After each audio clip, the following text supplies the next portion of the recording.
Friends, welcome to my YouTube channel Deepish WiFi education. So class शुरू करने से पहले आप इस चैनल को अभी तक सब्सक्राइब नहीं किया तो सब्सक्राइब करके बेल आइकन घंटी को ऑल प्रेस कर दें, ताकि जैसा ही हम क्लास शुरू करें तो आपके पास नोटिफिकेशन तुरंत चला जाए और अच्छे से आप क्लास को अध्ययन कर सकें। तो चलिए, आज का क्लास है बिहार जो बिजली विभाग का वैकेंसी निकला हुआ, उसके लिए अति महत्वपूर्ण प्रश्न है। और बेल्ट्रॉन रेलवे यानी जो भी प्रश्न है कंप्यूटर से संबंधित प्रश्न है, आपको ये सभी एग्जाम में पूछे जाते हैं। तो आप लोग क्लास को अच्छे से देखिएगा और जो भी चैनल को सब्सक्राइब नहीं किए हैं सब्सक्राइब करके बेल आइकन घंटी को ऑल प्रेस कर दें। तो चलिए, पहला प्रश्न है कि 1 मेगावाट यानी कि MB कितने वाट के बराबर होता है, यानी कि 1 MB कितने वाट के बराबर होता है। तो इसका सही आंसर क्या होगा, देखिए ऑप्शन दिया हुआ है। ऑप्शन में दिया हुआ है कि 1024 KB, 1024 MB, 1024 GB, 1024 TB। यानी इसका ऑप्शन हम देख लिए हैं। इसका आंसर क्या होगा आप लोग कमेंट बॉक्स में दीजिए। इसके लिए हम आपको 5 सेकंड का टाइम देते हैं, छाप दीजिए कमेंट बॉक्स में। चलिए, इसका सही आंसर हो जाएगा ऑप्शन नंबर हो जाएगा ए, हो जाएगा 1024 KB। यानी कि 1 मेगावाट बराबर क्या होगा 1024 KB। याद रखिएगा और सभी प्रश्न को नोट बनाते जाइएगा कॉपी में, क्योंकि ये सभी प्रश्न है जो टॉप 10 का प्रश्न है। आपको सभी प्रश्न में जरूर आवेगा दम, तो ध्यान से नोट बनाते जाइएगा। चलिए, नेक्स्ट प्रश्न है कि 1 गीगावाट यानी कि GB कितने वाट के बराबर होते हैं। तो देखिए ऑप्शन दिया हुआ 1024 KB, 1024 MB, 1024 GB, 1024 TB। तो इसका सही आंसर क्या होगा आप कमेंट बॉक्स में दीजिए। और जो भी अभी तक इस चैनल को सब्सक्राइब नहीं किया तो सब्सक्राइब जरूर कर लेंगे, और जो भी लाइक नहीं किए वीडियो को तो लाइक ज़रूर कर लेंगे, क्योंकि जब आप लोग चैनल को सब्सक्राइब करते हैं तो हमें पावर मिलता है क्लास कराने के लिए, और लाइक करते हैं तो हम मोटिवेट रहते हैं कि मेरी क्लास को आप लोग अच्छे से देखते हैं। तो फटाफट आप लोग वीडियो को लाइक कर दीजिए और दोस्तों के पास शेयर जरूर कीजिएगा। चलिए, इसका आंसर आप दे चुके हैं, कुछ लोग सही दिए कुछ लोग गलती दिए, तो इसका सही आंसर हो जाएगा ऑप्शन नंबर हो जाएगा B, 1024 MB। यानी प्रश्न कह रहा है कि 1 गीगावाट यानी 1 GB के बराबर कितना होता है, तो 1024 MB होता है। नेक्स्ट प्रश्न है कि कंप्यूटरों में प्रयुक्त IC चिप बनते हैं, यानी कंप्यूटरों में प्रयुक्त IC चिप बनते हैं, तो कौन सा IC चिप बनते हैं आप लोग देखिएगा। कहता है ऑप्शन दिया हुआ है क्रोमियम से, आयरन ऑक्साइड से, सिल्वर से, सिलिकॉन से। तो इसका सही आंसर हो जाएगा कि ऑप्शन देखिएगा, सही आंसर हो जाएगा ऑप्शन नंबर D, यानी सिलिकॉन से। कहता है कंप्यूटर में प्रयुक्त IC चिप किससे बनता है, तो सिलिकॉन से, ध्यान रखिएगा। चलिए, नेक्स्ट प्रश्न है कि इंटरनेट के पते में पद HTTP का सही विस्तृत रूप क्या है, यानी HTTP का फुल फॉर्म क्या होगा, इसको बताना है। तो ऑप्शन दिया हुआ है hypertext transfer protocol, option number B में दिया हुआ हायर ट्रांसफर टेक्स्ट प्रोटोकॉल, फिर दिया हुआ hybrid text transfer protocol, hyper text transfer protocol. यानी इसका सही आंसर क्या होगा, जो कि HTTP का फुल फॉर्म। तो चलिए, इसका सही आंसर हो जाएगा ऑप्शन नंबर D हो जाएगा हाइपर टेक्स्ट ट्रांसफ़र प्रोटोकॉल।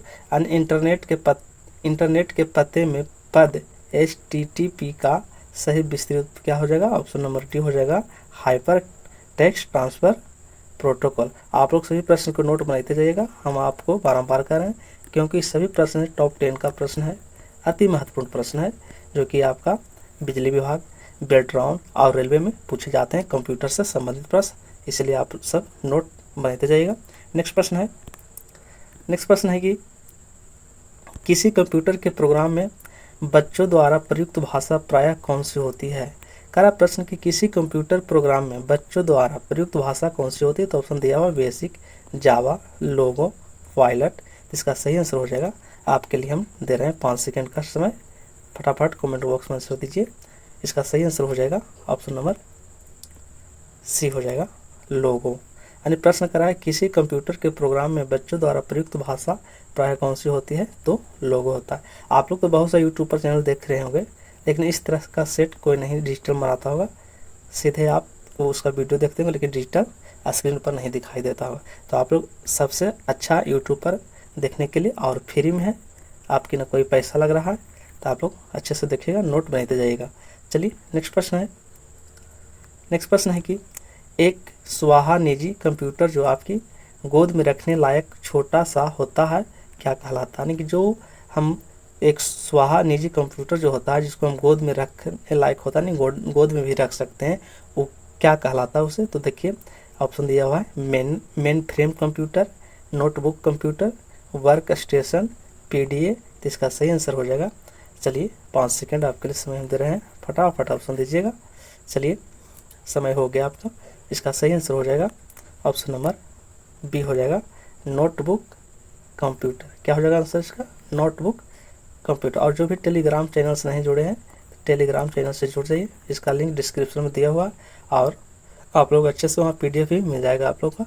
चलिए नेक्स्ट प्रश्न है कि कोडांतरक एक प्रोग्राम है, वह निम्नलिखित में से किस प्रोग्राम का रूपांतरण है। तो देखिए ऑप्शन दिया हुआ है मशीन से निम्न स्तर तक, निम्न स्तर से उच्च स्तर तक, उच्च स्तर से कोडांतरण तक, कोडांतरण से मशीन तक। इसका सही आंसर हो जाएगा ऑप्शन नंबर हो जाएगा डी, कोडांतरण से मशीन तक। यानी कोडांतरण से मशीन तक क्या होता है, तो प्रोग्राम का रूपांतरण होता है, जो कि कोडांतरण एक प्रोग्राम है, वह निम्नलिखित में किसके प्रोग्राम से रूपांतरण होता है, तो कोडांतरण से मशीन तक के।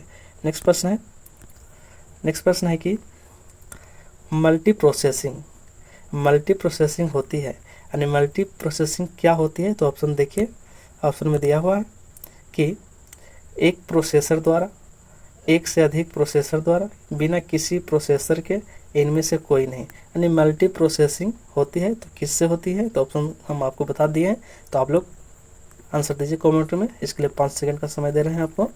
चलिए, और जो भी लाइक नहीं किए तो चैनल को जरूर लाइक कर लेंगे, क्योंकि आप जब लाइक करते हैं तो हम मोटिवेट रहते हैं, आपके लिए अच्छे से हम क्लास लेकर के आएंगे, डेली आएंगे और फ्री ऑफ कॉस्ट रहेगा। आपका किसी प्रकार का कोई पैसा नहीं हम लेते हैं चार्ज में। आप लोग खाली डेली वीडियो को देखिए और अच्छे से नोट बनाते जाइए। दोस्तों के पास शेयर जरूर कीजिएगा, जो भी आपके पास दोस्त हैं। चलिए, इसका सही आंसर हो जाएगा ऑप्शन नंबर बी हो जाएगा, एक से अधिक प्रोसेसर द्वारा। कहता है मल्टी प्रोसेसिंग होती है तो एक से अधिक प्रोसेसर द्वारा। नेक्स्ट प्रश्न है कि निम्नलिखित में से ऑप्टिकल मेमोरी है, तो bubble memory, floppy disk, CD ROM, core memory. इसका सही आंसर हो जाएगा ऑप्शन नंबर सी हो जाएगा, सीडी रोम। लेकिन हम आपको लास्ट में पूछेंगे कि आप टॉप 10 में कितने प्रश्न सही किए हैं, आप लोग कमेंट बॉक्स में बता दीजिएगा लास्ट में, तो अच्छा रहेगा। चलिए नेक्स्ट प्रश्न है कि सीपीयू में कंट्रोल मेमोरी और तीसरा कौन सा यूनिट होते हैं। तो देखिए micro processor, output, arithmetic logic. क्या होता है, अर्थमेटिक लॉजिक। चलिए, इसके लिए आपके लिए 5 सेकंड का समय देते हैं।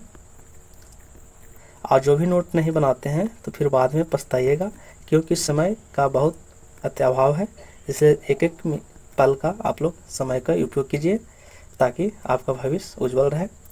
और जो भी इस क्लास को देख रहे हैं फटाफट, अभी तक बहुत से लोग देखे हैं लेकिन लाइक नहीं किए, लाइक कीजिए। हमें कुछ नहीं चाहिए आपसे, सिर्फ एक लाइक कीजिए। और जो नए बच्चे हैं चैनल को सब्सक्राइब जरूर कर लें।